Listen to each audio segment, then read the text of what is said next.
حبايبنا الحلوين، مساء الخير، صباح الخير، وقت ما تسمعنا دلوقتي. تانية ثانوي جينا النهارده لمراجعه حساب مثلثات، مراجعه قويه قوي هتفيدك جدا جدا جدا وتلم لك الدنيا. بس اتمنى منك امنيه صغيره، الا وهي ورقه وقلم واكتب معايا القوانين برضو في الاول. انا تعبت من الموضوع ده، صدقني هتفيدك قوي قوي قوي واحنا شغالين.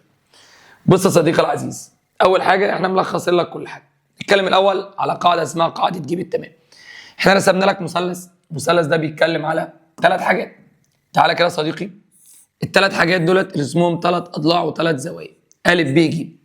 اللي قدام الالف اسمه الف شرطه، اللي قدام الب ب شرطه، اللي قدام الجيم جيم شرطه. اكتب معايا يلا: الف شرطه على جا الف، ب شرطه على جا ب، جيم شرطه على جا ج. وخدها قاعده، ها، لو عندي مثلث س ص ع يبقى القانون س شرطه على جا س، ص شرطه على جا ص، ع شرطه على جا ع. يبقى كل ضلع بيتناسب، يعني بيتقسم مع جيب الزاويه المقابله ليها. دي النظريه بتاعتنا. طيب القوانين دي مهمه جدا. نص حاصل ضرب اي ضلعين في جيب الزاويه ما بينهم، يعني جذر الزاويه ما بينهم.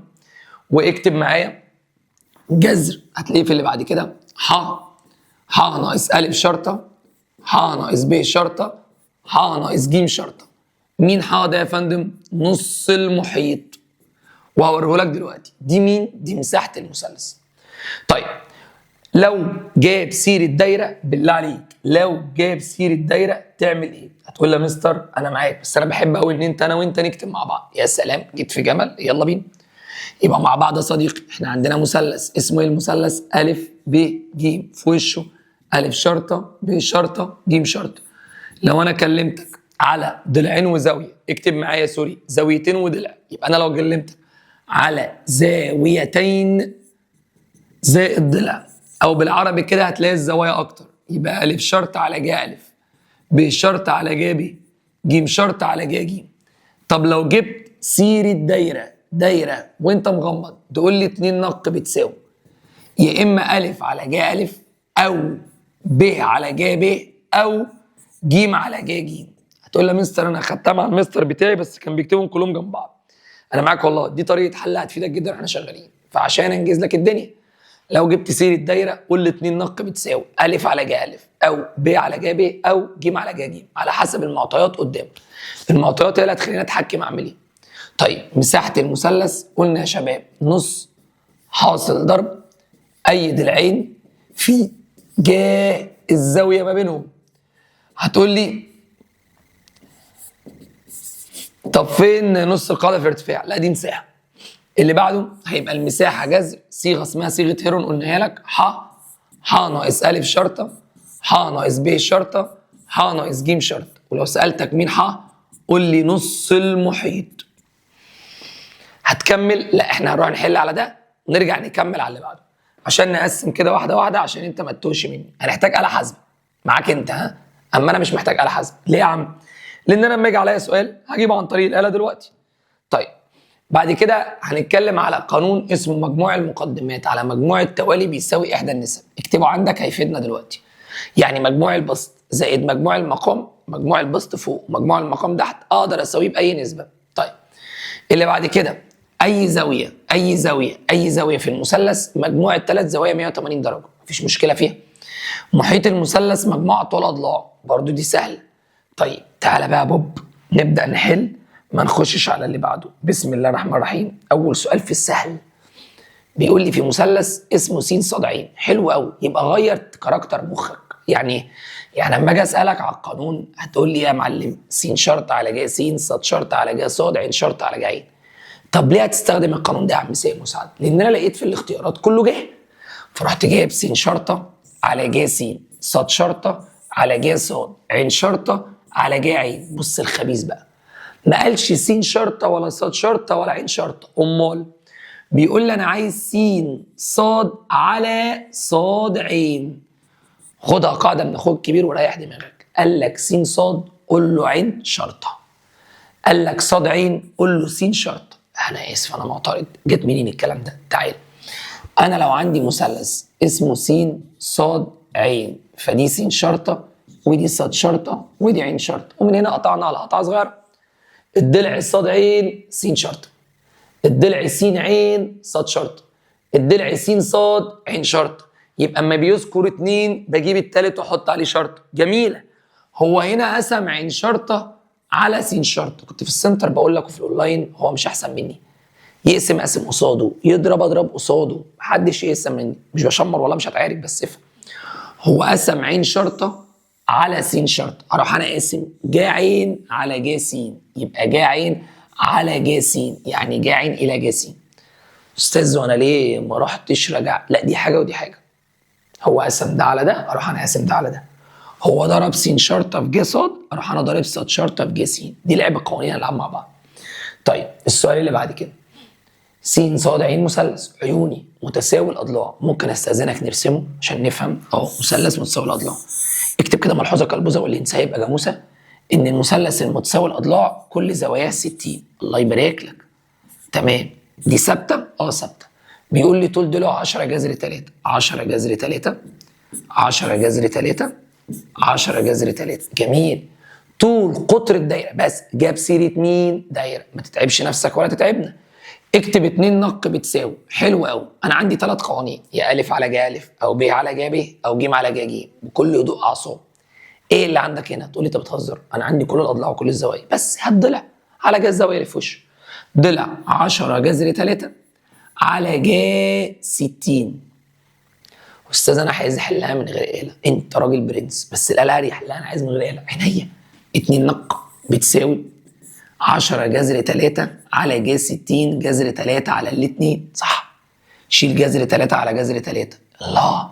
يبقى 10 على 1 على الاثنين تطلع 20، لان في حاجه اسمها مقام المقام بسط. انا قلت لك حطها على الآلة.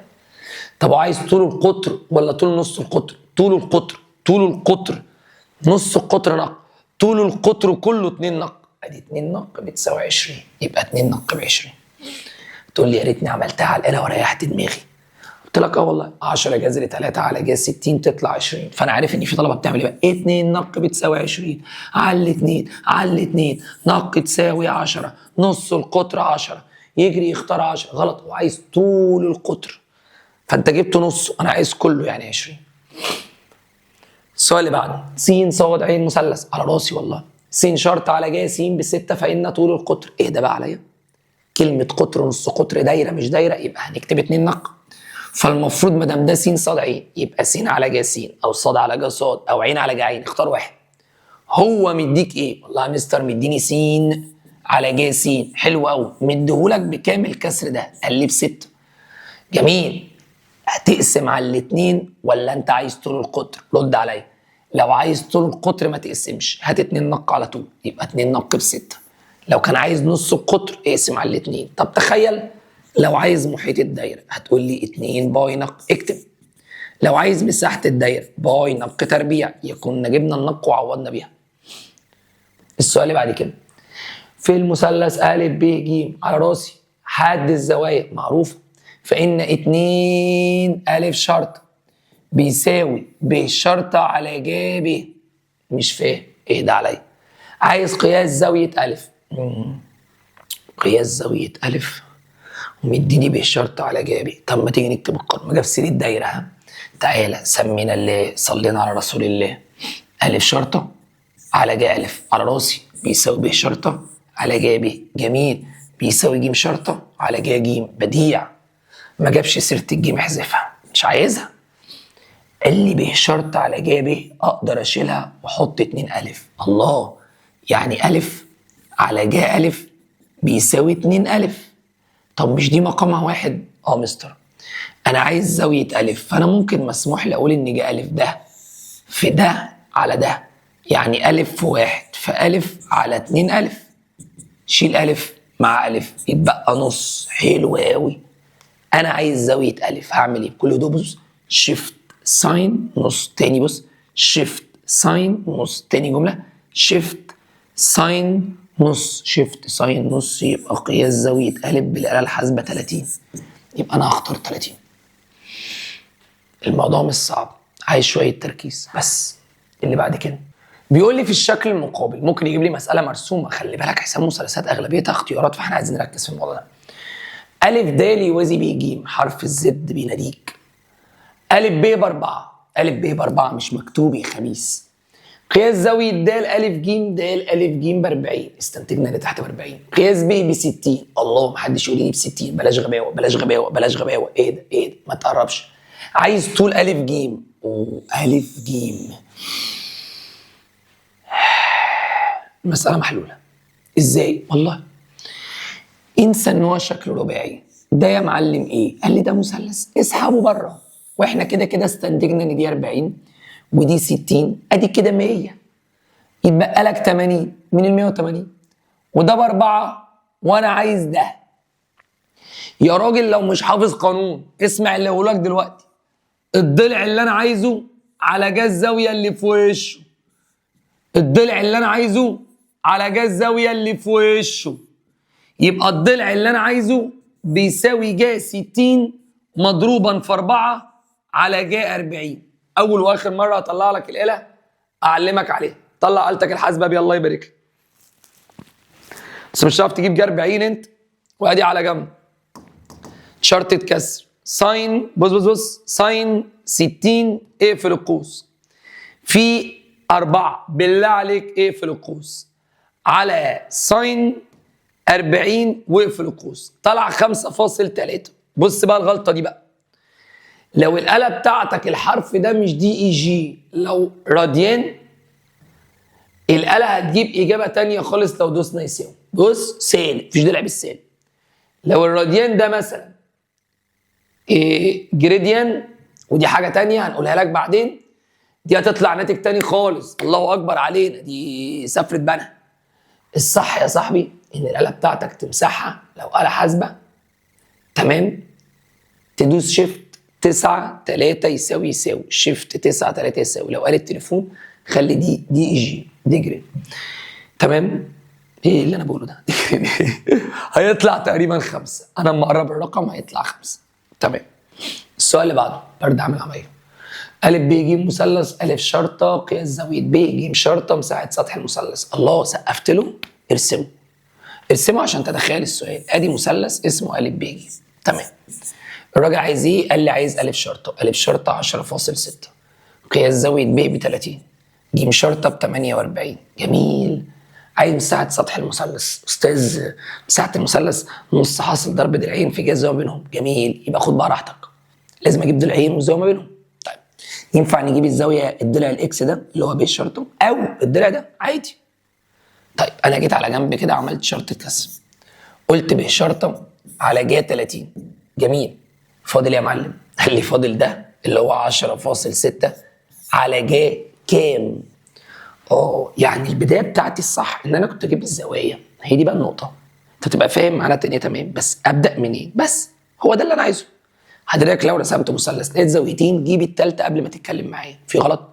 تقول لي اجيب الثالثه ازاي؟ قال لي يا باشا مفيش اي مشكله خالص. ادي الاله الحاسبه الجميله بتاعتك هتقول لي ان المثلث كله 180 درجه، شيل منه افتح قوس مين ومين 30 زائد 48 واقفل القوس. طلع كام يا عم؟ 102. يبقى دي 102، تمام. يبقى يلا بقى كل ضلع على جهه الزاويه اللي في وشه، يبقى الضلع ده على جهه 102.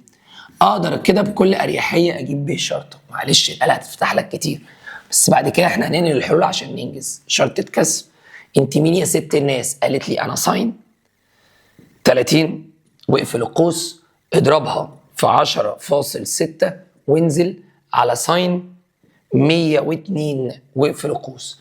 كام يا ستي؟ 5.4. 5.4، تمام. 5.4. تعالى بقى، مساحة المثلث بتساوي نص في جا، نص حاصل ضرب اي ضلعين في جهه الزاويه بينهم. طب انا ما عنديش الا الضلعين دول، حلو جدا.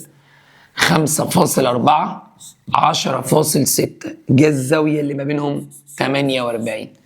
يطلع المساحه بكام؟ ادي الاله الحاسبه. تعالي يا ستي، نص ادي 1 على الاتنين، تمام، في 5.4 في 10.6 في ساين الزاويه اللي ما بينهم كانت 48 واقفل القوس. طلعت 21.2. يا جماعه في عندي 4 ارقام فقيره والباقي محترم جدا وغني. 1 2 3 4 ما يسلفونيش، 5 6 7 8 9 يسلفوني. الرقم اللي بعد العمل اللي هو الاثنين ده هل هيسلفني؟ واحد يقول لي الستة هيسلفك تبقى 3، ماشي برضه اما تبقى 3 هتسلفني؟ لا، يبقى التقريب كده المساحة بتاعتي ب 21 سنتيمتر مربع بس. سهل الموضوع. طب انا هنا حليتها ازاي؟ جبت الثلاث اضلاع واشتغلت بقانون ح. انا هشتغل بيه مسألة تانية بس عشان اغلبية الاسئلة نص حاصل ضرب الدراية. ايا من العبارات الآتية صحيحة في المثلث أ ب ج؟ انت جاي تهزر معايا يا مستر ليه؟ ايه اللي جاب جتا دلوقتي؟ صديقي انا جبت سيره جتا؟ لا، يبقى الاختيار ده مش عندنا دلوقتي عشان بس ما نفكرش كتير. وطبعا ده مش عندنا لان في ا ب وج كتير. طيب تعالى هنا كده، ا شرطه على ج ا، اوعى ترجع بايدك فاضيه. دي بقى اللي انت لازم تعمل ايه بقى؟ ب شرط على ج ب. هو مش ده قانون؟ يبقى اذا ده الصح. هنا هل ا على ج ا ج ب على ب؟ لا، مقلوبه، يبقى ده الاختيار الصح. هنا يكمن ايه يا باشا بقى؟ انت حفظك للقانون. انت حافظ القانون ازاي؟ واحد يقول لي طب ما سهل، انا كنت ممكن اكتب ا على ج ا بيساوي ب على ج ب، صح؟ وابص مش لاقيه في د، الغي الدال، اروح لقيته عملته مقص، هو ضرب ب في ج ا والف في ج ب، يبقى ده قانون. ايوه جميل، دي اسمها طريقه عكسيه للحل. طب اللي قلتها في الاول الطريقه تمام، شوف انتوا الطريقه دي خش في دماغه. ارجع بيك يا معلم. الراجل بيقول لي ج ا زائد ب، حلو قوي. معلش الملحوظه دي معانا كده، الله يبارك لك. لو انا قلت ج ا زائد ب، ريح مخك الله يبارك لك، ج ا زائد ب خليها ج ج. والله هقول لك ليه دلوقتي. لو قال لي جتا ا زائد ب، حلو قوي، سالب جتا ج، الله، هو الجتا عليها كخه والجا حلوه؟ افهمك، تعالى الشرح ده يا باشا ما تشغلش دماغك بيه عشان انت بتراجع دلوقتي. الشرح ده خلاص كان في فيديو الشرح، يبقى ارجع اتفرج عليه. كان عندنا زاويه اسمها ا وزاويه اسمها ب وزاويه اسمها ج، مجموعهم 180. امين امين. ودي الج بعكس اشاره، يبقى ا زائد ب بيساوي 180 ناقص ج. امين امين. هات ج الطرف اليمين وهات ج الطرف الشمال. فسيبنا ج ا زائد ب ورحنا معلم خبطنا على باب الشبكه التربيعيه اللي هي 0 90 180 270 اللي كنت بتكرهها في اولى ثانوي، وكانت بتقول لك يا كل جبار ظالم جاته داهيه. فادي 180 زي ما انا واقف ناقص، يبقى ارجع باك هنا عند الحته دي، يعني اقل من ال 180. فوانا واقف هنا الجا موجوده، يبقى موجب. طيب ال 180 من الناس المسالمه اللي نايمه اللي مالهاش دعوه بحاجه اللي ما بتغيرش حاجه، يبقى الجا تنزل زي ما هي. من هنا اخدنا استنتاج ان جا ا زائد ب بيساوي جا ج، يبقى تسمع كلام اخوك من الاخر. اما اقول لك جا ا زائد ب قول لي جا ج، يبقى اما اقول لك جا ا زائد ب يبقى جا ج، وتحت جا ا وهنا جا ب. طيب لقيته كله هنا شايل النسب وحاطط اضلاع، يعني بالعربي كده جا ج شيلها وحط ج شرطه، جا ا شيلها وحط ا شرطه، جا ب شيلها وحط ب شرطه. ايه ده انا مسموح لي كده؟ والله هيبقى الاجابه هنا ج. طب مستر ما استنتجلكتيش ليه الجتا تبقى سالب؟ يوه اقسم بالله جيت في جمل، ده انت صديقي وحبيبي الغالي بتاعي. يلا بينا. معلومه اثرائيه. اثرائيه يعني ايه؟ كانت في الشرح، تجيب من الاخر انت خلصتها. تعالى نشرحها بالراحه. ان ا وب وج 180 ودي ج، يبقى ا وب 180 ناقص ج. جيب هنا الجتا وجيب هنا الجتا، فالجتا هترد تقول لك انا تمام. اما هنا 180 ناقص اهي، هل الجتا موجوده؟ تبقى سالب، وال 180 تسيب الجتا زي ما هي، يبقى سالب جتا ج. فانا هريحك، اما تلاقي جتا اعكس الاشاره، اما تلاقي ج سيبها زي ما هي، اما تلاقي جتا اعكس الاشاره وشوف اللي ناقص. يعني انا لو جبت لك بعد شويه قلت لك ج س زائد ص، قول لي بص اللي ناقصه عين، والجا تنزل زي ما هي. كان من رايي تنجزها من الاول. السؤال اللي بعده، في دائره نص قطرها نق طول نص قطرها، عايز 2 س على ج س. مش فاهم عايز ايه مني. ما تفكرش، خليك واحده واحده. هو جاب سيره نق صح؟ جميل. يبقى المفروض ان 2 نق اللي انا اعرفه يعني بيساوي هنا س وصاد وعين مثلث، يبقى س على ج س، صاد على ج صاد، عين على ج عين. حصل؟ حصل. طب هنا جاب سيره س، يبقى س على ج س. جميل، ركز بقى معايا الله يبارك لك. هو بيقول لي طول، اذا كان نق طول نص قطر الدايره، فان بقى دي هل شبه دي ولا في اختلاف فيه؟ ضرب دي في 2، طب اما دي تتضرب في 2 الجنب التاني يزعل، لازم يتضرب في 2. يعني قصدك ايه؟ يعني قصدك لما اضرب هنا في 2 دي كمان تتضرب في 2، يبقى كده ده بيساوي 4 نق. ادي 4 نق. السؤال اللي بعد كده، في المثلث أ ب ج أ شرطة إلى ب شرطة إلى ج شرطة 2 إلى 3 إلى 4. أ ب ب 12، أ ج تقريبا كام؟ استنى كده، ده ما ادانيش ولا زاوية. أنا اترددت ليه يا صديقي؟ اهدى، هنجيب الزوايا بكل هدوء. حتة عبيطة أوي. إن قياس زاوية أ هو قال لي إلى قياس زاوية ب إلى قياس زاوية ج نسبتهم 2 إلى 3 إلى 4. طب ما احنا ممكن نجيب مجموعهم. ايه شغل ابتدائي ده؟ هاي يلا بينا. 2 و3 5، 5 و4 9، ومجموع الزوايا 180 درجة. طب عايز اجيب الزاوية الأولى أو الزاوية الثانية أو الزاوية الثالثة. يوه أبو غالي لبسنا مايو. يلا افتحي يا قمر. شرطة كسر 2 في 180 على 9 كام يا قمر؟ قالت لي أنا ب 40. قلت لها قشطة. نفس الآلة افتحها وشيل الاتنين. هتعمل ايه؟ قال لي خلي الاتنين 3. تطلعي كام؟ قالت لي انا 60. طب ما هو بالعقل 40 و60 100 يتبقى 80 بس. كده جبنا الثلاث زوايا. انا اقدر ارسم زي الباشا المثلث أ ب ج، وعندي أ ب 40 ودي ب 60 ودي ب 80. حلو. قال لي أ ب ب 6، أ ب عامل 12، انا اسف، أ ب ب 12، أ ب عامله 12 سم. عايز أ ج، أ ج دي يعني ب شرط. سهلة جدا، بسم الله. هنبدأ بالضلع ولا بالزاوية؟ اللي أعرفه ضلع على جاز زاوية. ضلع على جاز زاوية، يبقى ب شرطة بيساوي 12 في جا 60 على جا 80. بالله عليك اعملها على الآلة. فاما تعملها على الآلة هيطلع الضلع بتاعنا تقريبا ب 11 سم. طلع معانا ب 11. السؤال اللي بعد كده، ما أنا مش هقعد كل شوية أفتح الآلة. إذا كان طول ضلع ما في أي مثلث 12 سم، طول ضلع ما، طول ضلع يعني، وقياس الزاوية المقابلة ليها 55. بص الذين الخبيث مديك ضلع وزاوية في وشها. ضلع 12 وزاوية في وشها 55. قال لي من دي عايز محيط دايرة مرة برؤوسها. أنا اللي أعرف إن محيط الدايرة اللي أعرفه يعني 2 باي نق. يبقى أنا التارجت بتاعي إن أنا أجيب نق. حلو. فأستأذن حضرتك، هو مش ده بيساوي 2 نق؟ عرفت منين؟ انت بتهزر. ما اي ضلع على جاز زاويه 2 نق. تمام. عايز اجيب دي على الاله. يلا بينا معلم الاله الحاسبه بتاعتك. معلش حساب مثلثات غلستها في قالتها. 12 على ساين 55 طلعت بكام؟ قالت لي برقم. الرقم ده بيساوي 2 نق. اقسمه على الاثنين. طلع بكام؟ 7 علامه 3، 7 علامه 3 2. ده نق. جميل. معلش بقى اللخفنه بقى. هتبقى 7 علامة 3 2. اضرب 7 علامة 2 في 2 باي. طب ليه؟ هكتب بقى على الآلة. الاختيارات كلها أرقام. يبقى أنا لازم أكتب على الآلة 2. بص بكتبها إزاي بقى؟ 2 في 7 علامة 3 2 في بص الباي شيفت اي اكس بي أو اكس 10 اللي هي هنا اللي جنب الاي ان اس. طلع 45 و9 من 10. احنا قلنا التسعة تسلفني 1 تخليني 46. شكرا. تبقى انت يا ست الغالية هتبقي 46. السؤال اللي بعد كده، أ ب ج مثلث 3 ج أ 4 ج ب 2 ج ج. لا استنى، فيه انا اللي اعرفه ان هو ج أ على وعلى. لا، في هنا حاجة لازم اعملها. 3 ج أ 4 ج ب 2 ج ج. نو اتفضل اقسم يعني عايزه النسب. الرقم اللي يقبل على الثلاثة والأربعة والاتنين. مش عارف. قدامك اختيارين، يا تفكر يا تضرب 3 في 4 في 2. أنا من رأيي يعني عارف إن هم 12. طب أنا هحلها لك بطريقة تانية، طريقة ثابتة. اضرب 3 في 4 في 2 يطلعوا 24. خليك على وضعك على ال 24. حلو. اشتري من أخوك للآخر.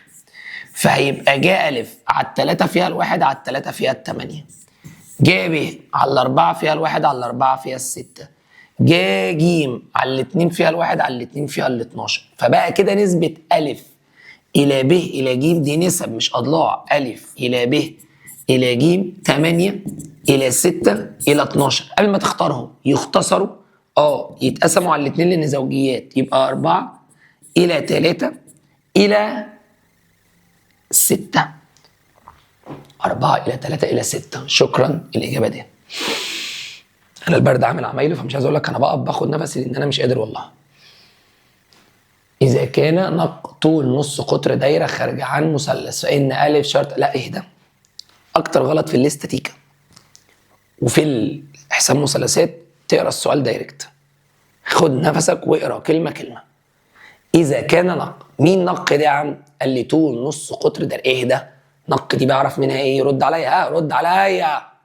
2 نق بيساوي أ على ج أ أو ب على ج ب أو ج على ج ج. حلو تمام. في مثلث أ ب ج. تمام. يبقى 2 نق بتساوي أ شرطة بيساوي نص نق. طب استنى كده، يبقى أنت جبت سيرة أ، يبقى أ على ج أ.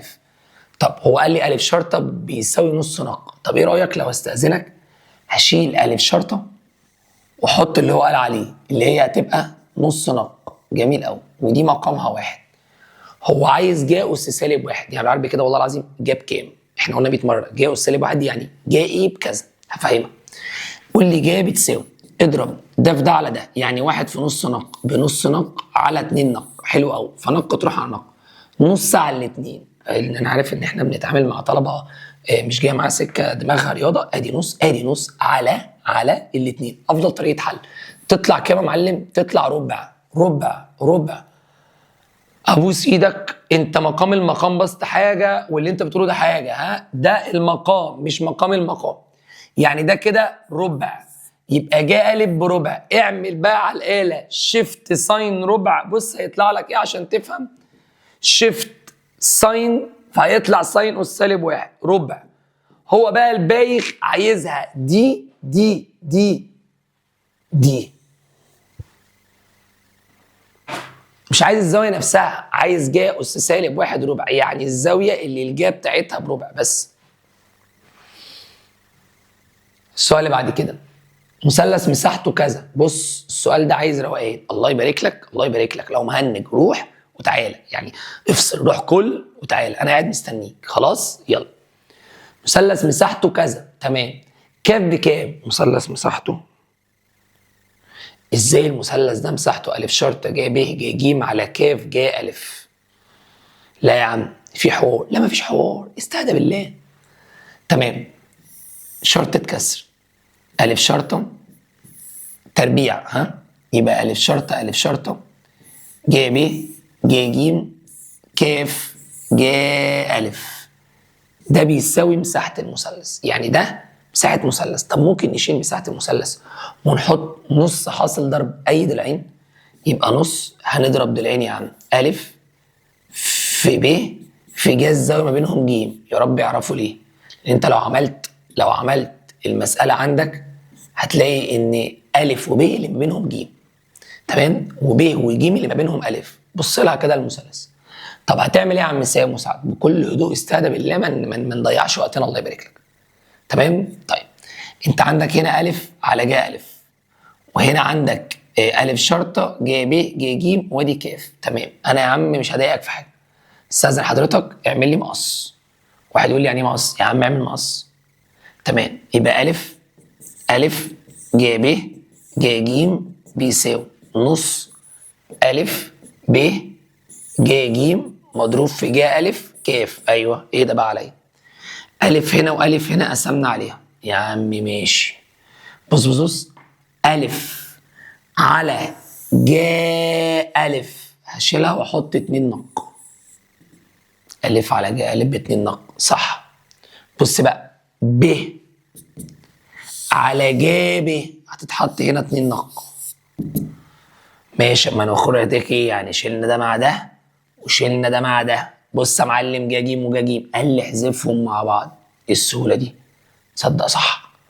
وهنا اتبقى نص واتبقى هنا كاف. طيب 2 نق اقسم عليها هنا واقسم عليها هنا. هنا بقى فاضي يعني 1. يبقى الواحد بيساوي نص كاف. الجنيه بنص كاف يبقى الكاف ب2 جنيه. يعني اضرب هنا في 2 وهنا في 2 فيبقى 2 بيساوي كاف. يبقى الكاف ب2. حلو السؤال بس ما جاش معايا سكه. عايز احلها بطريقه تانية. تعالى يا سلام.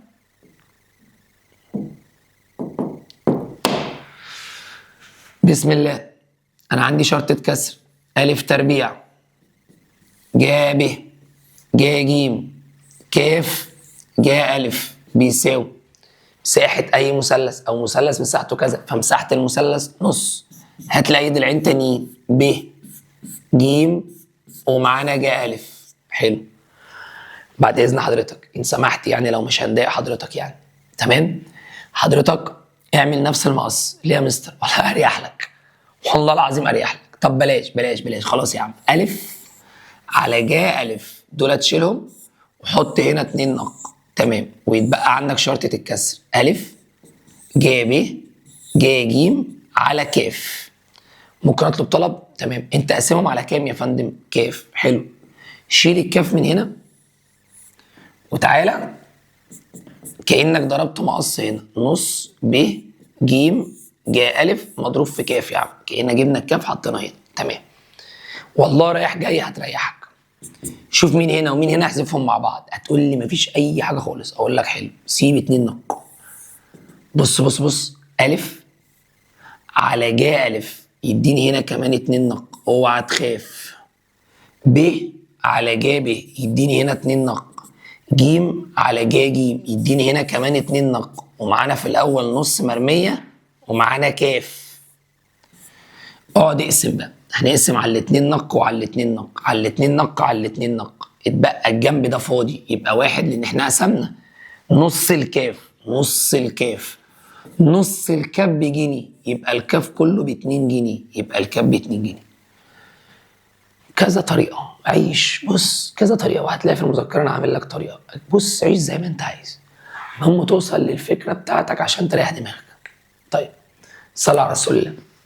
إذا كان المثلث أ ب ج فيه جتا ب زائد ج بتساوي 3 على 5. إيه ده يا عم؟ جتا ب زائد ج. افتكرت أنت قلت لي من شوية جتا ب زائد ج يبقى سالب جتا أ. سالب جتا أ ب3 على 5، صح؟ يبقى أقدر أقول إن جتا أ بسالب 3 على 5. ممتاز، ماشي. طول ب ج ب8، فإن طول نص قطر الدايرة المرة برؤوسها إيه؟ إيه ده؟ دي بقى واخد أوي يا معلم. أجيب الزاوية دي إزاي يا صاحبي؟ أنا اتلخبطت، ليه يا عم؟ صلى على النبي. أنت عارف ب ج ده مين؟ قال لي أ شرطة. أ شرطة بكام؟ 8. ما هي ب ج يبقى أ شرطة. طب أنا عايز طول نص القطر، يبقى 2 نق. ممكن أقسم أ على ج أ. هتقول لي أجيب ج إزاي؟ يا عم اتقل. أدي 2 نق يا عم، وأدي 8. ليها كذا طريقة. أول طريقة عن طريق الآلة أهو. مش جتا أ سالب 3 على 5 أهو، شيفت كوزاين شرطة كسر سالب 3 على 5. طلعت يا زاوية؟ قالت لي طلعت أنا الزاوية 126 درجة وهكذا. بس الزاوية دي هتلاقي ساين، يعني ساين الزاوية، تمام؟ طلع كام يا معلم؟ 8 من 10. يعني بالعربي كده جه الزاوية دي نفس الزاوية 8 من 10.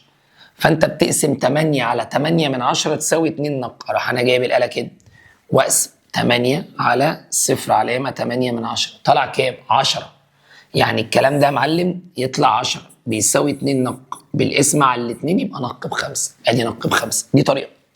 بص الطريقة الثانية يا معلم، رسمنا مثلث بكل أريحية، وبما ان المثلث ا وب وج ده قائم الزاويه يعني 180 درجه، الزاويه بتاعتنا اما طلعت سالب 3 على 5 حطينا مكانها 3 على 5 اللي هي مجاور على وتر، فجبنا فيثاغورس بقى 4.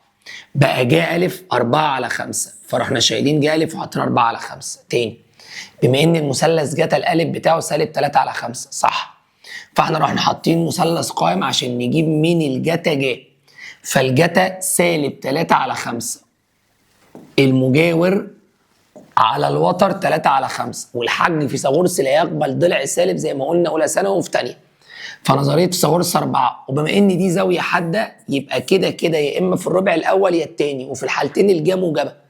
فالجا هتبقى 4 على 5. فاما اجي اقسم ا شرطه اللي هي 8 على ج ا اللي هي 4 على 5 واسويها ب2 نق، ف8 على 4 على 5 رزقنا هيطلع 10 بالآلة بالقسم على الاثنين نق ب5. عجبك انه طريقه؟ اي طريقه من الاثنين. السؤال اللي جاي بيقول لك اذا كان مساحه المثلث ا ب ج هي دلتا، مساحه المثلث دلتا، يعني دلتا ده مساحه مثلث، تمام؟ نق هو طول نص القطر. الله على الاسئله. عايز ايه يا عم؟ قال لي اختصر لي ده، يعني ده 4 نق على ا ب ج وخلي بالك دلتا ده يا معلم مساحه مثلث، هات لي اي قانون مساحه مثلث. فقلت لي بص نص الف ب ج ج، اقسم بالله انت صح. تمام. بص بقى الف مع الف راح لانه كله مضروب، ب مع ب راح صح. نص الاربعه 2 نق، جميل. مضروب في ايه بقى؟ ج ج على ج، ما هو ده اللي اتفضل وضربت النص في 4. فنعرف ان ج، بص ج على ج ج هي ب2 نق. طب الراجل الله يبارك له قلبه، يبقى ال2 نق هقلبها، يبقى يا معلم هشيل ده واحط مقلوب النق 2 نق، يبقى 1 على 2 نق. اي شيء يتضرب في مقلوبه يديني 1، يعني الاجابه في الاخر 1. طبعا انا عارفك من ورا الكاميرا ده بتقول لي كل التعب ده عشان يطلع 1. انت فهمت الفكره؟ انا ممكن اغيرها بقى، اخلي دي مش 4 نق، اخليها 2 نق، فالمساله هتتغير كليا الناتج بتاعها. فالله يبارك لك، نركز افهم الفكره. السؤال اللي بعده، في المثلث ا ب ج مديني ب يوناسي ظ ج، اهلا وسهلا، قياس ب. تمام. اوجد كلا من، لا استنى، ايه الكروته دي؟ امشي واحده واحده. انت بتقول لي مثلث، انا رسمت المثلث ا ب ج، اتفضل يا معلم. بيقول لي ب شرطه بخمسه، ادي ب شرطه بخمسه. تمام. ظ ج ب3 على 4، يعني انا عندي زاويه ج بس بتستعبط. طب ما انا ممكن اروح اجيب مثلث كده واجيب قياس زاويه ج اللي هي 3 4، يبقى نظريه فيثاغورس هي 4 على 3. انا ليه شايفها 3 على 4؟ 4 على 3 يعني مقابل على مجاور، مقابل على مجاور، يبقى نظريه فيثاغورس 5. حلو، هنا انا وقفت. اقدر اجيب من دي جا لو عوزتها. مديني قياس زاويه ب 30 يو يو يو يو، عايز مساحه المثلث وعايز كلا من ا وب. طب استنى كده، انا اقدر اجيب ج ازاي؟ تعال بص، قانون صغير قوي سميته الله وصليت على رسول الله عليه الصلاه والسلام. قانون بيقول لي ج شرطه اللي ما اعرفهاش على ج ج اللي اعرفها، وب ب شرطه اللي هي ب5 على ج 30. يتفضل لي ا شرطه ما اعرفهاش وج ا ما اعرفوش. تعالى بقى على جنب، انا مسموح لي اعمل حاجه صغيره دلوقتي، اشيل الجا ج صح واجيب الجا 4 على 5. 4 على 5 يبقى ج شرطه هضرب 4 على 5 في 5 على ج 30 اللي هي نص. فاللي بيفهم رياضه ال5 دي هتروح مع ال5 دي، يبقى البسط 4 على نص. هنا اقدر اقول مقام المقام بسط، يعني الاتنين تتضرب في 4 يبقى 8. الله، ج شرطه جاست 8 ولا تقريب ولا وجع دماغ. ج شرطه ب 8، شفت جاست دي؟ يلا حته صياعه. طب تعالى بقى، هتتزاول في حته، ايه هي بقى؟ انا دلوقتي جبت ج شرطه ب 8، فوانا بعوض انا ما عنديش ا شرطه ولا عندي ج ا، بس عندي ب، وادي ج ب. انا عايز اجيب زاويه ا، يا لو حد يساعدني واجيب زاويه ا. لله لله، روح لله لله يا باشا، ربنا ما يجعلك تشحت. تعالى، موضوع سهل قوي. انا هقدر اجيب لك زاويه ج، مش جايه ج ب 4 على 5 شيفت ساين 4 على 5. واحد دلوقتي بيقول لي اشمعنى ليه ما عملتهاش من الاول وجبت ج ج؟ يا عم انا قلت اعلمها لك الاول كده، دي صح ودي صح. طلعت، بص بقى انا بخاف عليك من كده، 53 درجه 7 دقيقه 48 ثانيه. 53 درجه 7 48، يبقى 53 7 48. يا رب تكون شايفها. طيب عايز اجيب زاويه ا، هروح انا ماسك نفس المثلث واروح جاي اقول ال 180 شيل منها ال 30 اخ اللي هو ب 150، شيل منها بقى 53 كوما، بعدين 7 كوما، بعدين 48 كوما. خلي بالك هو مش هيركز في الثواني بس ماشي. يطلع كام؟ 96 52 12. 96 52 12. تمام. انا اقدر اجيب ا شرطه بكل اريحيه فوق. ازاي؟ خليك في الصحيح بقى، اضرب 5 في ج 96 52 12 دي على ج 30. تعالى روح يا حبيبتي هناك، شرطة كسر 5 في ساين 96، بالله عليك ما تنسى كوما 52 كوما 12 كمان كوما، واقفل على ساين 30 واقفل. طلع الضلع 9.9 من 10. 9.9 9.9 كده يا باشا. انا جبت الف وجبت ج. مساحة المثلث اي ضلعين نص حاصل ضرب اي ضلعين، تمام، في جا الزاوية. انا كان عندي جا ج من شوية 4/5 صح، او ممكن نص في 9.9 في 8 في جا 30 صح. الاجابات بقى هيطلع بالتقريب. احنا زي ما قلنا الف كام؟ 9.9 من 10. انا قربتها لك 10 تمام، لان هو قال لي الاقرب سنتي صح، اقرب سنتي. وجبنا ج شرطه طلع ب8 تمام. نص الف ج جا ج طلع معانا في الاخر بالظبط 20. ايه ده؟ يعني انت جبتها هناك بالتقريب وجبتها بالزوايا وخلصتها لك من اول كلمه شيفت ظا وخلصنا الدنيا. السؤال اللي بعد كده ا ب ج مثلث. السؤال ده حلو قوي، بس السؤال ده للاسف اللي بيتفرج عليا السؤال ده ما بيجيش مقالي عندنا. طب ايه لازمته؟ والله يا صاحبي تعليم تفهمها، عشان بس انا عارف ان انت ممكن تسيب كل حاجه وتركز في ده. انا ده عايز افهمه وانا هفهمه لك، افهمه لنفسك كويس بس اسمعه. ا ب ج بسم الله. قياس ا ب60 امين. قياس ب ب45 انا ما لمستكيش تقريبا يعني. قياس ب ب45 على راسي. يبقى اذا دي 75. جبتها منين؟ اخلص الله يبارك لك، اخلص 180 ناقص. عايز ا الى ب الى ج. استنى كده نعرف القانون ان ا على ج ا بيساوي ب على ج ب بيساوي ج على ج ج. استناني بقى وافتح الآلة وتعالى خلي صدرك رحب معايا الله يبارك لك. تمام. بعد اذنك عايز ج 30 ساين 60. ساين 60 بكام؟ ساين 60 بجذر 3 على 2. اوعى تنساها بس انا عاوزها. بعدين عايز ساين 45 طلع كام؟ طلع جذر 2 على 2، يبقى جذر 3 على 2 وجذر 2 على 2، يبقى ا الى ب الى ج تحتهم جذر 3 على 2 جذر 2 على 2. فاضل بقى جا 75. هو ده اللي اجابته هتبقى مزاوله شويه. ساين 75 طلع معايا، طبعا بدوس اس دي عندك ها. جذر 2 زائد جذر 6 على 4. الاله الحاسبه العاديه جذر 2 زائد جذر 6 على 4. الجذر 2 بتتضرب جوه. جذر 2 زائد جذر 6 على 4. حلو قوي. انا بقى عايز اوصل ده لده، فخليك راوح معايا الله يبارك لك على هادي. دي 2 دي 2 دي 4. انا عايز اضربهم ارض، فبضرب في الكبير. بضرب في الكبير ازاي؟ تعال اعلمك. اضرب كله في 4. فالاربعه في جذر 3 على 2 يديني 2 جذر 3. 4 في جذر 2 على 2 يديني 2 جذر 2. الاربعه تروح مع الاربعه يتبقى جذر 2 زائد جذر 6. كده اول نسبه. طيب انا عايز اوصل ده شبه ده. طب اوصل ده شبه ده ازاي يا اخويا؟ لازم اقسم على حاجه عشان اوصلهم زي بعض، فخليك ذكي. الالف بجذر 6 وده 2 جذر 3. اقسمهم على بعض شوف الفرق ما بينهم ايه. تاني الب شرطه 2 انا عايز دي تبقى 2 اهي جت لوحدها. ما هي دي عشان تبقى 2 اقسم على جذر 2 بس. سبحان الله جت لوحدها اهو. اقسم هنا على جذر 2 وهنا جذر 2 وهنا جذر 2. بص اللي هيحصل بقى.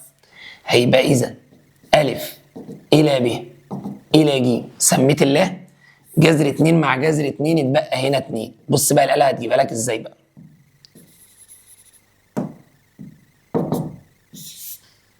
قلتي نعم يا قلتي. اقسمي لي 2 جذر 3 س على جذر 2. طلعت كام؟ قالت لي طلعت اخويا جذر 6. يعني قسمت ده على ده يديني جذر 6. ادي جذر 6.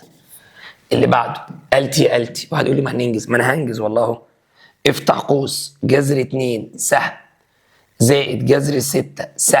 اقفل القوس. الباكج ده اقسمه على جذر 2. شفت انا بكتب ازاي على الاله؟ قلتي طلعت 1 زائد جذر 3. 1 زائد جذر 3. كده انا ثبت له ان ده الى ده الى ده ده الى ده الى ده اللي هو الاثبات اللي عايزه. انت ما عندكش الاثبات ده عشان بس ما نشحنش بنزين على الفاضي، بس انا علمته لك زياده عليك عشان تبقى انت عارف احنا وصلناها ازاي. طب مستر انا مش عليا السؤال بطريقه الاثبات، هو ممكن يعمل اجابه اختيارات نفس السؤال ويشيل المعلم ده كله ويقول لي ا الى ب الى ج بكام. فهمت يا نجم بتيجي ازاي؟ شكل السؤال ما بيجيش اثبات، بيجي لك اختيارات، تيجي انت بقى تزعل وتقول لك احنا سمعناه بس انا نفضت. زي ما قلت لك ذاكر السؤال ده عشان لو جالك اختيارات.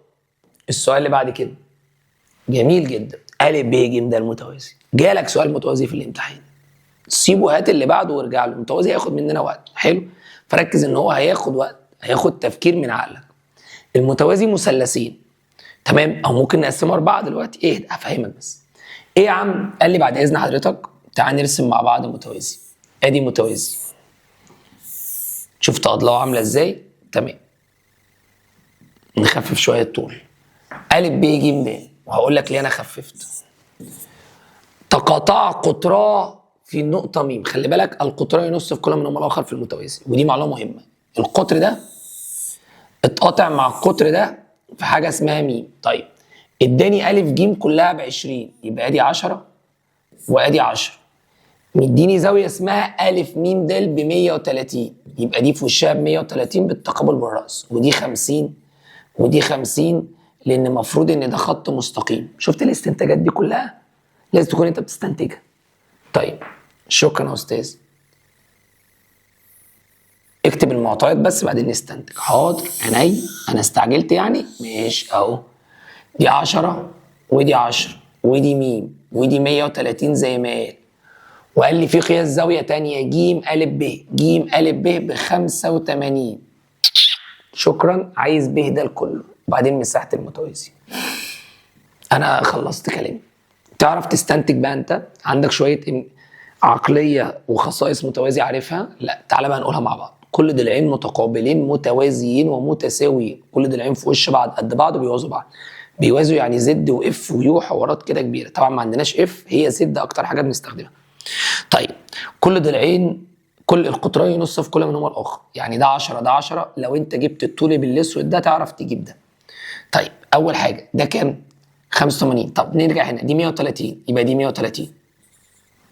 اقدر اجيب الزاويه اللي جنبها صح لان ده خط مستقيم، يبقى دي 50 ودي 50 لو احتاجناها.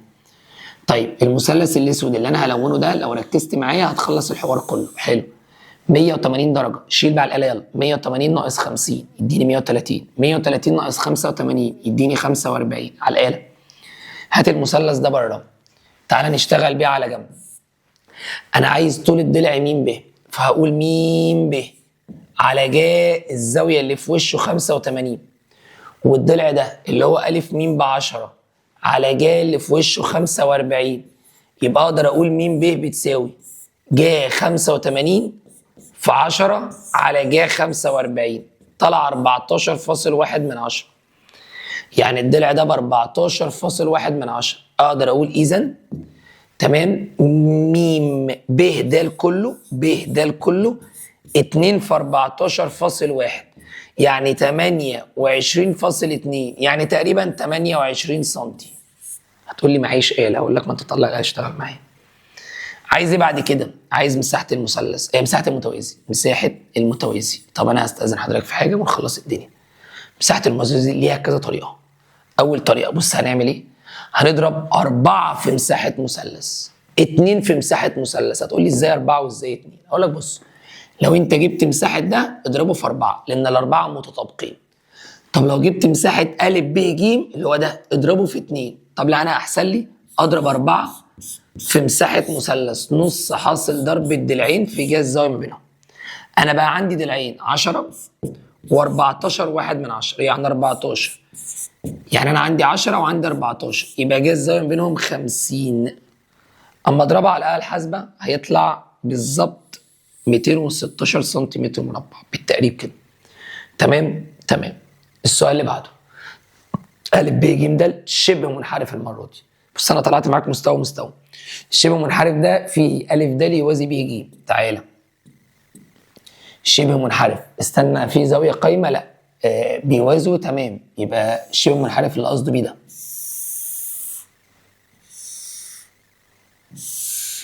للاسف هنا مش هتمسح، هتمسح اللي تحت، فانا هوصلها كده تاني. تمام تقريبا تمام. كبر بقى، صغر قصدي. أ ب ج د. أ د اللي فوق يوازي ب ج. قياس زاوية د ب 120 منفرجة صح. قياس زاوية ب 62 حدة مظبوطة. ألف د ب20، ألف د ده ب20 سنتي. قياس زاوية ألف ج ب، ألف ج ب بكام يا معلم؟ 23 25. دخلنا في الدرجات والدقايق وانا ما بحبهاش. اوجد طول كلا من ألف ج، سهلة تيجي سهلة. اوجد طول ب ج، والله ما تزعلنا. مساحة شبه منحرف نص حاصل ضرب نص مجموع القاعدتين المتوازيين في الارتفاع. طبعا نبقى نجيبها او نشوف الدنيا ماشيه ازاي معانا، بس واحده واحده مع بعض. طيب انا مقسم مثلثين، كلامك صح. اجري على الزوايا، الزوايا هتريحك في حاجات كتيره. هتقول لي طب ازاي اجيب زوايا؟ يا عم بص، بالله عليك ما تتعبناش نفسيا. تمام. اما ده عامل زد، يعني ده هيطلع هنا يعني 23 درجه 25 دقيقه. معلش هي الارقام غلسه شويه. ادي الاله الحاسبه عشان الارقام ما تبقاش مع حضرتك غلسه. تعالي اله حاسبه. انا عندي ده 120، يبقى انا اقدر اجيب ده عن طريق كام يا فندم؟ 180 شيل منها ال 120 طلع رقم ال 60، شيل منها 23 كوما 25 كوما يساوي 36 35 36 35. والنبي يا جماعه سامعك من ورا الكاميرا بتقول لي قرب، ما تقربش. حرف الزد هنا، حرف الزد هنا. لا يا مستر استنى بس عشان بس ايه ما نتغشمش مع بعض. ما نعمل حرف الزد كده اهو يا راجل. يعني فرقت معاك؟ طب هو ما قالش يوازي، انا بقى مش جاي معايا ان هي يوازي، سيبها بقى. انا بقى جايه معايا كده، ما قلناش يوازي. صح يا مستر، تصدق ما قالش يوازي، ما قالش ان ده بيوازي ده. يبقى انا لازم اطلع على الاله تاني واجيب زاويه المثلث ده. المثلث ده صح 180، شيل منها ال 62 الاول.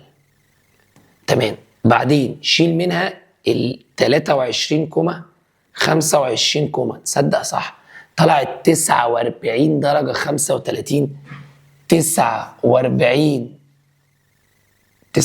ايه؟ 92 امنا 94 35 94 35. اذا هو ما قالش ده بيوازي ده، فما تاخدش الكلام على دماغك، يعني ما تاخدهاش كده رش. اهي جبنا الزوايا كلها. بعد ما الزوايا جت انا اقدر اقسم مثلثات وابقى بص يا باشا البلد. تعالى يا معلم، هنتكلم في المثلث اللي فوق اللي هو أ ج د، ومنه في شرطتين كسر هيعيشوا معايا دلوقتي. الضلع اللي هو 20 جه الزاويه اللي في وشه اللي هي 36 35. ركز انا باصص فين ها. واقدر اجيب أ ج زي ما هو عايز على جا 120. كده انا جبت ضلع. طب بعد اذنك عايز اجيبه. تمام. دي الضلع. خلي نفسك طويل في الاشكال الهندسيه اللي بعيد عن المثلث. طبعا هنعمل مقص شرطة كسر 20 في ساين 120 اقفل القوس على ساين 36 كوما 35 كوما واقفل القوس. طلع معايا 29.06 يعني تقريبا 29. يبقى أ ج بيساوي 29 سنتي. أ ج ده ب 29. أخش أتكلم في المثلث التاني اللي هو أ ب ج. شرطتين كسر ال 29 اللي أنت جبته على جا الزاوية اللي في وشه 62، والضلع اللي أنت محتاجه ب ج على جا الجديد 94 35. يلا بينا بالآلة الحاسبة نجيب مين يا فندم؟ شرطة كسر 29 في ساين كام يا بوب؟ 94 كوما، يا رب تكون عينك معايا، 35 كوما اقفل القوس على ساين 62 واقفل القوس. طلع كام؟ 32.7 يبقى تقريبها 33. يبقى ب ج بتساوي 33 سنتي. شد خط. بص احنا ماشيين ازاي بالترتيب الجميل ده. 33. طيب أمرني يا نجم النجوم. قال لي عايز مساحة شبه المنحرف أ ب ج د. مساحة شبه المنحرف. طب ما أنا ممكن أجيب مساحة المثلث ده والمثلث ده وأجمعهم أفضل شيء، لأن أنا لو قلت نص مجموع القاعدتين المتوازيين في الارتفاع لازم أجيب ارتفاع، هخش في حوارة تانية. هقول له كده مساحة شبه المنحرف بيساوي، كبر الخط شوية، مساحة زائد مساحة. هات مساحة المثلث المظلل ده ومساحة المثلث اللي فوق. استنى عشان عارف انت عينك ايه هاتوه، نخلي التلوين بالاسود. هات لي مساحة المثلث ده مساحة المثلث اللي فوق. ادي نص في انا عندي ضلعين اللي هو ده وده 33 29 في جا الزاوية اللي هي 23 درجة 25 دقيقة.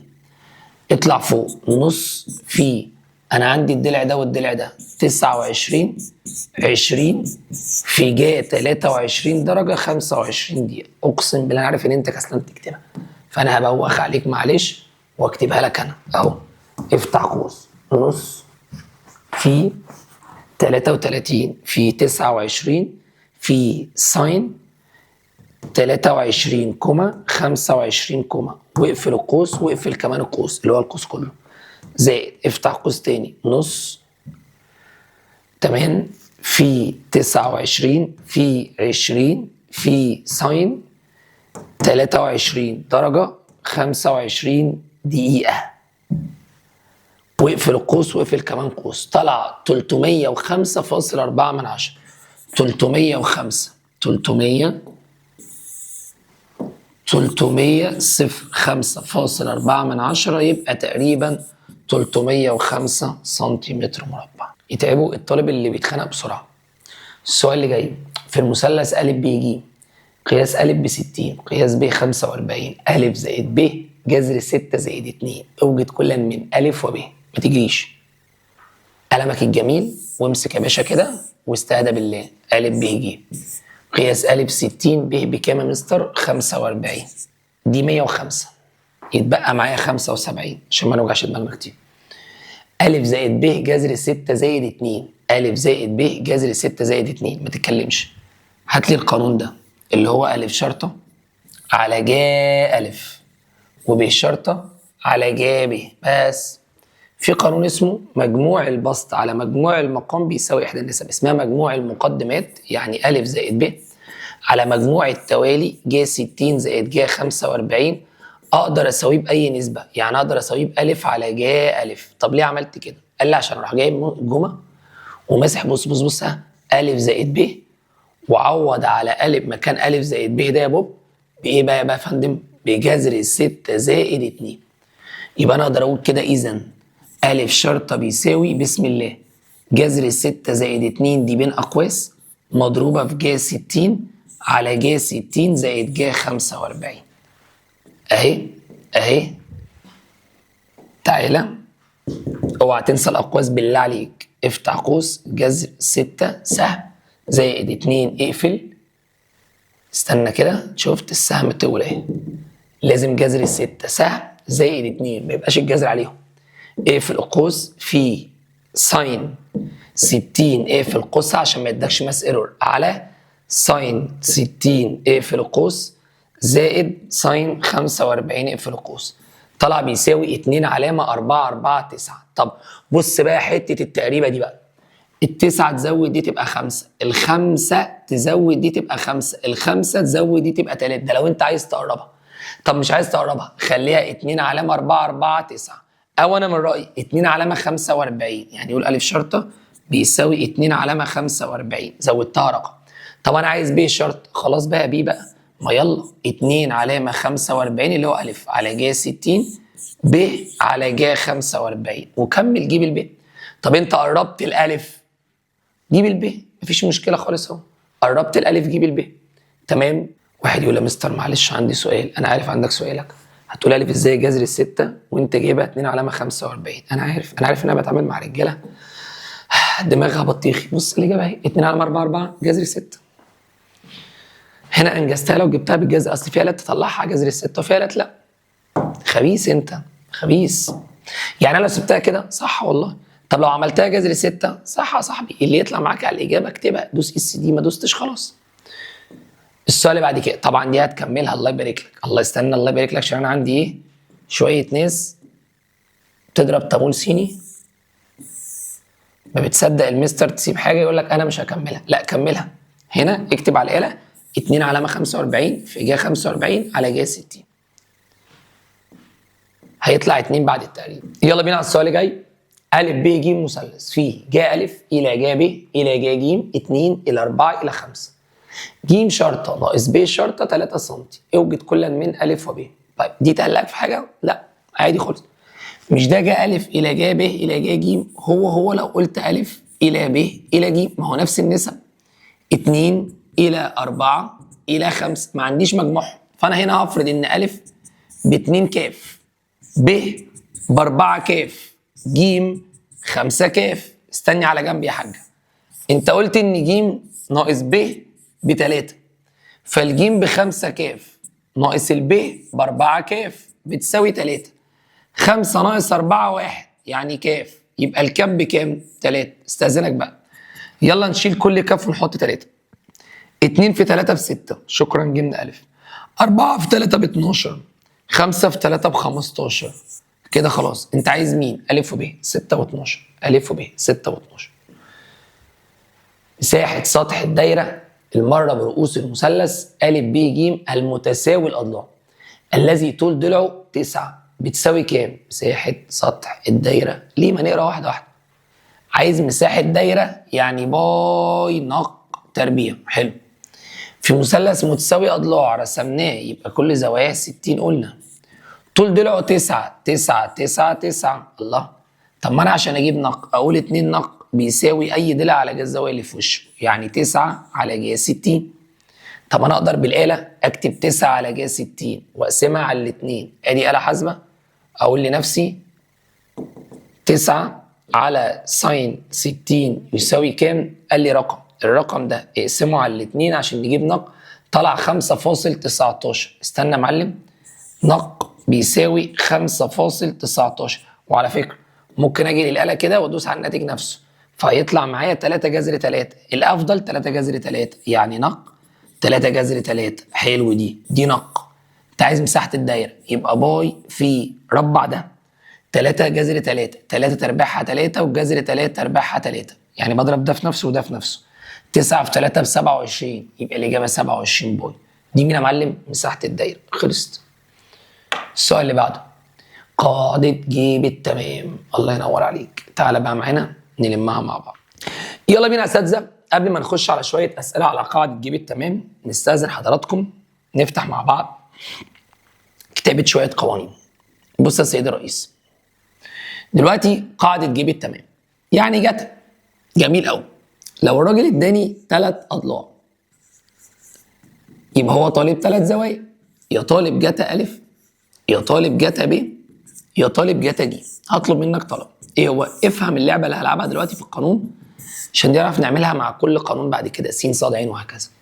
لو انا عندي أ وب وج، حلو، وانت طالب جتا مين؟ أ. جتا أ الأولاني، سيب الألف، ابدأ ب ج أ. فقول لي كده، بص، ب زائد ج ناقص أ على ب ج تربيع تربيع تربيع 2. شفت التركية دي؟ نقولها تاني. أنا عايز جتا ب، جتا ب ب ب ب، سيب الب، أ ج. قول لي كده، أ زائد ج ناقص ب على أ ج تربيع تربيع تربيع 2. كمان مرة، جتا ج جتا ج، سيب الجيم في الآخر، يبقى أ ب ج. بص، أ زائد ب ناقص ج على أ ب تربيع تربيع تربيع 2. طيب ده جتا، جميل الكلام. هنعيش جوه الجتا في ايه؟ قال لي لو جيت بقى قلت لك عايز أ شرطة، فهروح مديك ب وج وقياس زاوية أ وعايز أ شرطة. بص بقى نعمل ايه بقى؟ امسك الاتنين دول، اجمع مرة ناقص 2 اضرب مرة جاتا الزاوية ما بينهم تربيع تربيع تربيع. طبعا قصدي على كل دولت شرطة.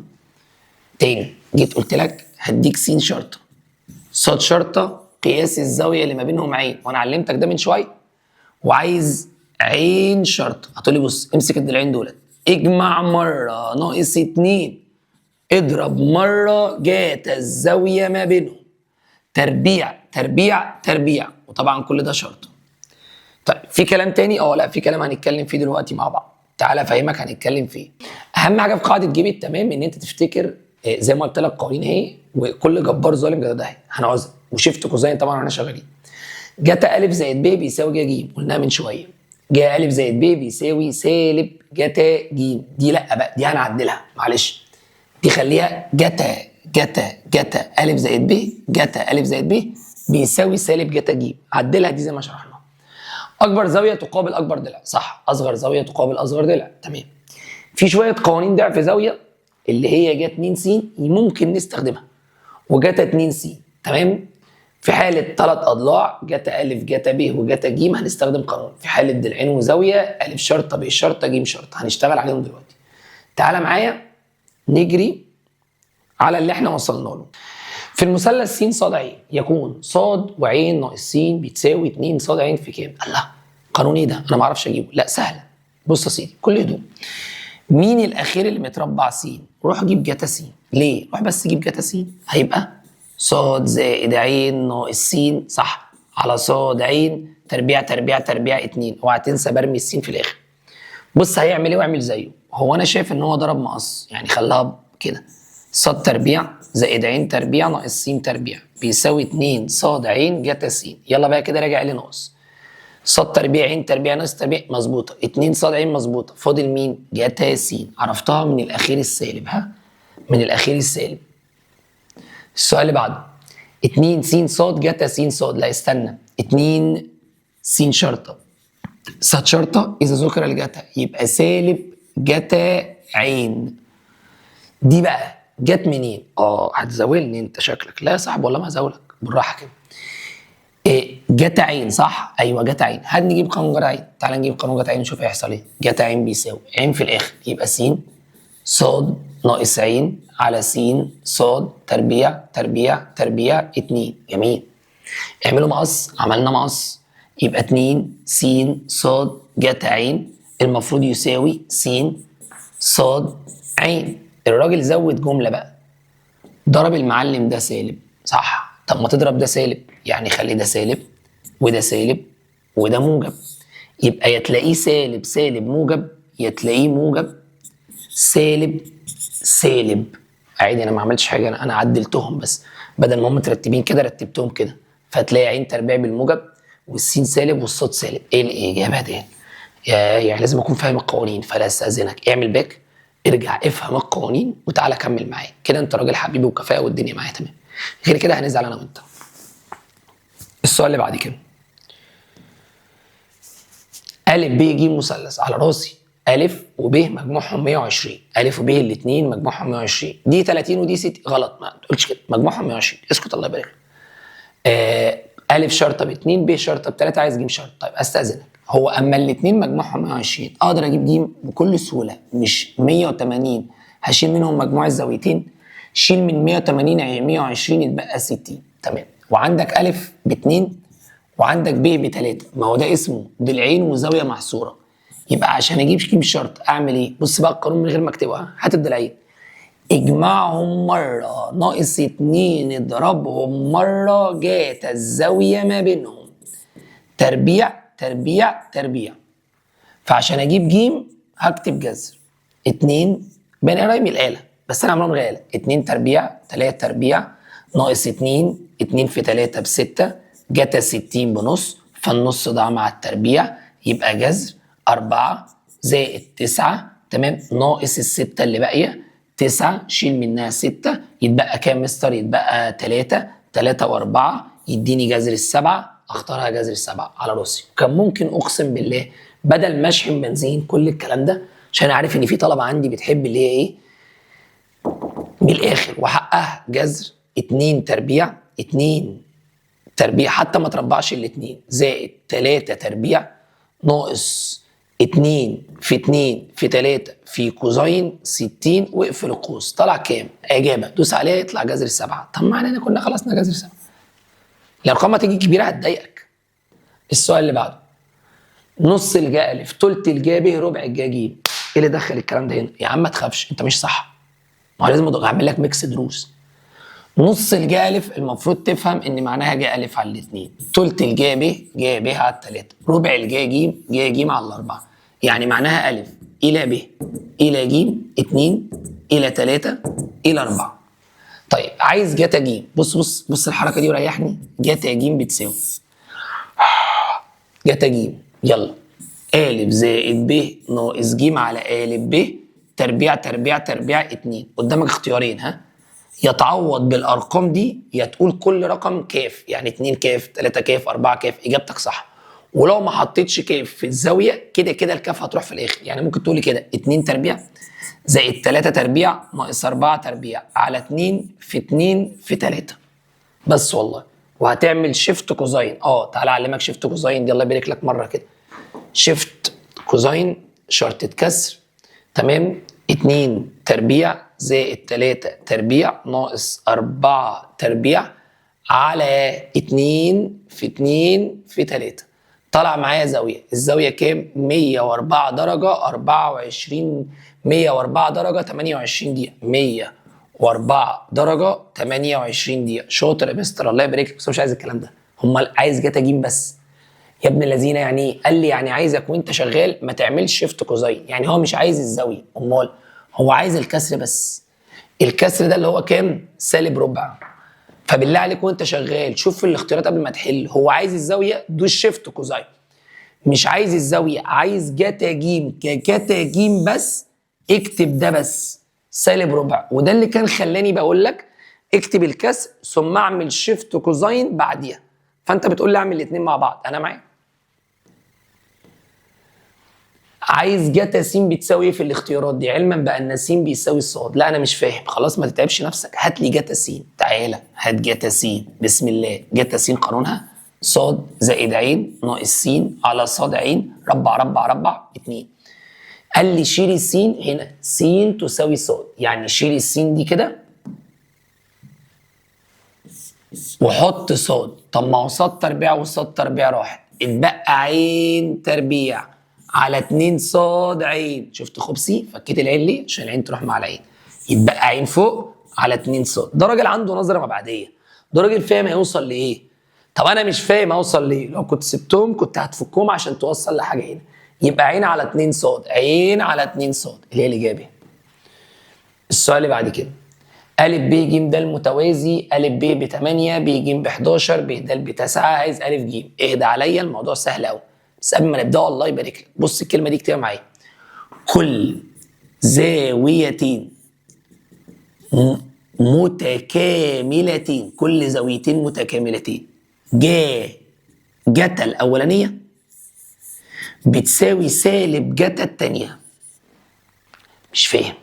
تعالى اديني فرض زاويتين متكاملتين، يعني مثلا واحده 60 والثانيه 120، فلو عملت كوزاين 60 افتكر طلعت نص، اعمل كوزاين 120 هيطلع سالب نص. اي زاويتين متكاملتين، اي زاويتين مجموعهم 180 درجه، هتلاقي ان دي ودي. واحد يقول لي طب استنى انا عارفك انا، كوزاين صفر يا زكي، كوزاين 90 قصدي يا زكي، ما كوزاين 90 بصفر، الثانيه هتبقى ازاي سالب صفر؟ بالله عليك ما تشغل مخك، تشغيل المخ في حتت صغيره كده هتزعلنا منك يا عم. بقول اي زاويتين عاديين، مش حالات خاصه، مش دوال، مش زوايا خاصه اللي هي 90 تمام، مجموعهم 180 درجه، واحده بتبقى موجب والثانيه سالب. ايه الصعب في الكلام ده؟ انت ما عدتش على شرح خالص. متوازي اضلاع، ادينا رسمنا متوازي اضلاع، ما نشوف اخرك ايه معانا في الشرح ده. ا ب ج د، امرني. ا ب 8 عيوني، ب ج 11 على راسي، ب د 9، ب د اللي هو القطر ده كده كام؟ 9. تمام. طب مش ده متوازي؟ طب انا ممكن استنتج حاجه صغيره، ايه 8 يبقى اللي في وشها دي 8 حاصل، 11 اللي في وشها دي 11 حاصل. دي انت كل كلامك فيها فوق الفورتيك، جميل قوي. عايز ايه بقى؟ عايز ا ج، عايز ا ج. تصدق حلوه وملعوبه. طيب انا ممكن اطلب طلب، اولى نجم النجوم، انا ممكن اوصل ا ج بس انا ما عنديش ولا زاويه. طب اجيب ا ج ازاي؟ لا يا عم الموضوع محيرني شويه. ليه بالله عليك؟ ليه محيرك؟ ما انت صح وبتفهم صح. استاذن حضرتك هات لي زاويه ا. ليه يا عم؟ هات زاويه ا بس الاول. يبقى هقول له في المثلث ا ب د، تمام قوي. انت عايز زاويه ا يعني جتا ا، صح؟ استاذنك اللي قدام الالف 9، فانا معايا 11 و8 بلعب بيهم، هقول له يبقى ايه بقى؟ 11 زائد 8 ناقص 9 على 11 في 8 تربيع تربيع تربيع 2. تمام. آلة حاسبة جميلة، واعمل شيفت ايه؟ كوزاين. اشتري مني هفهمك والله. انا هجيب الزاوية ومنها هجيب ب دلوقتي. هتروح عامل بلاش شيفت كوزاين انا اسف، اعمل شرطة كسر زي ما هي، 11 تربيع زائد 8 تربيع ناقص 9 تربيع على 2 في 11 في 8. طلعت بكام يا ستي انت يا كوزاين؟ قالت لي طلعت ب 13 على 22 بس، يعني جتا ألف 13 على 22. والله هزودها لك دلوقتي. الغي لي ده بقى بعينك الضلع ده، فزي ما هو متوازي على وضعه 8 8 11 11 أ ب ج د، تعال نجيب مع بعض الضلع اللي انت عايزه اللي هو أ ج. بس استاذن حضرتك، ايه هو؟ اما جتا ألف ب 13 على 22 الزاويه المجاوره ليها اللي مجموعهم 180 هتبقى جتا ب بسالب 13 على 22. يبقى كده انا معايا جتا ب ومعايا ضلعين اللي هم 8 واللي هم ال 11 اللي هم الضلعي المجاورين ليه. فانا عايز اللي قدام الب اللي هو ب شرطه. تمام، يبقى ب شرطه بتساوي الضلع نفسه بقى، ها، بيساوي امسك الضلعين اجمعهم مره ناقص 2 اضربهم مره في جتا الزاويه ما بينهم سالب 13 على 22 تربيع تربيع تربيع. بس يبقى ب بتساوي جذر الكلام الجميل ده. يبقى تعالى هات شرطه الآلة بتاعتك، انا اسف، وقول لي جذر 8 تربيع زائد 11 تربيع ناقص 2 في 8 في 11 في شرطة كسر سالب 13 على 22. طلعت بكام يا ستي؟ قالت لي بالظبط بعد الجذر 17 سنتي. طلعت 17 سنتي. طيب بالله عليك بص على الحل اللي احنا عاملينه ده اهو، اقرا معايا. قلنا لحضرتك جبنا جتا زاوية ب أ د، ب أ د جبنا جتا الزاوية عادي خالص، تمام، وعندنا 3 أضلاع في المثلث اللي سحبناه، طلع 13 على 22، فيبقى الزاوية التانية سالب 13 على 22 وعوضنا عادي خالص. السؤال اللي بعد كده، أ ب ج مثلث فيه 6 أ بيساوي 4 ب بيساوي 3 ج، فإن قياس أصغر زوايا المثلث كام؟ أصغر زوايا مثلث؟ أنا خايف، ليه يا حبيب قلبي؟ مالك يا بابا؟ هو عايز أصغر زوايا المثلث، هو الراجل قتلك؟ ذبحك؟ عايز النسب ايه؟ يعني عايزهم نسب الزوايا. نسب الزوايا ازاي يا استاذ؟ مش دي 6 أ بيساوي 4 ب بيساوي 3 ج؟ يا ابني مش انا قايل لك اقسم؟ شوف الرقم اللي يتقسم عليهم عشان يبقوا مقامات يا ابني، والله قايلين الكلام ده معايا. افتكرت في اللي فات صح. 6 و4 24 24 في 3 ليه؟ كفايه ليه؟ طب ما نضرب اصغر رقمين نشوفهم يقسموا على بعض ولا لا. يعني 3 في 4 ب 12، الست يبقى على ال 12. طب ما نقسم كله بدل ما اتعب نفسي واروح نفس الحوار اللي قلناه هناك، اقسم على ال 12. انت مش معايا من اول الفيديو ولا انت جاي داخل في نص الفيديو ولا ايه؟ هيبقى أ شرطه على الاثنين، ب شرطه على الثلاثه، ج شرطه على الاربعه. حلو، فبقت دي نسب الزوايا. ركز في الجمله، ها، نسب الزوايا. هو عايز اصغر زوايا المثلث، دي النسب بتاعتنا. يعني أ إلى ب إلى ج نسبته 2 إلى 3 إلى 4، فريح دماغك. أصغر زاوية قدام أصغر ضلع، يبقى أنا هجيب جتا أ من غير بقى ما أتعب نفسي. جتا أ يبقى 3 زائد 4 ناقص 2 على 3 في 4 تربيع تربيع تربيع في 2. أنت عايز أصغر زاوية، تمام قوي. يلا بينا يا معلم، تعالى على جنب، شيفت كوزاين. واحد هيجي دلوقتي زعلان وماسك معايا يقول لي ليه ما حطيتش كاف؟ كده كده اقسم بالله لو حطينا الكاف هنا الكاف هيروح في الاخر. وشرح لك دي 3 تربيع، افتحي تاني معلش، زائد 4 تربيع ناقص 2 تربيع على 2 في 3 في 4 يساوي، طلع 28. طب معلش عايزها بالدرجات الدقيقة، 28 57 28 57 الإجابة دي. السؤال اللي بعد كده في الشكل المقابل، جميل قوي قوي قوي السؤال ده يا برو، سؤال حلو قوي. يا رب تشوفوا الفسفور اللي احنا كاتبينه ده، مش عارف اللون ده ايه. س زائد 1 س زائد 6، عايز س بكام؟ والزاويه دي 120. اولا انا هجيبها عن طريق حاجه حلوه قوي، هقول جتا 120 بيساوي، ركز ها، اللي قدامها بيبقى في الاخر، يبقى س تربيع زائد س زائد 1 تربيع ناقص س زائد 6 تربيع على 2 في س زائد 1. يا رب يكونوا فهموا بعمل ايه. اللي قدامها برميه في الاخر، يبقى ده زائد ده ناقص ده على اول 2 تربيع تربيع تربيع 2. بعدين تعالى بقى، جتا 120 دي سالب نص بالآلة، تحت 2 في س ب 2 س، 2 س في س ب 2 س تربيع، 2 س في 1 بموجب 2 س. تعالى فوق س تربيع سيبها، فك القوس الأول في نفسه التاني في نفسه، أول في تاني في 2 ناقص فك القوس الأول في نفسه 6 تربيعها 36 2 في 6 ب 12 س، زي ما انت سالب نص زي ما انت الله يبارك لك. 2 س تربيع زائد 2 س وفوق س تربيع زائد س تربيع زائد 2 س زائد 1 ناقص س ناقص 12 ناقص 36. ضربنا السالب جوه. بص بقى الاختصارات بقى، س تربيع ناقص س تربيع راحت ولا في اي اعتراض في اي حاجه. زي ما احنا سالب نص بيساوي 2 س تربيع زائد 2 س. جمع يا ادبي معايا ويا علمي الله يبارك لك. س تربيع تنزل 2 س شيل منها 12 س سالب 10 س. شكرا الغي.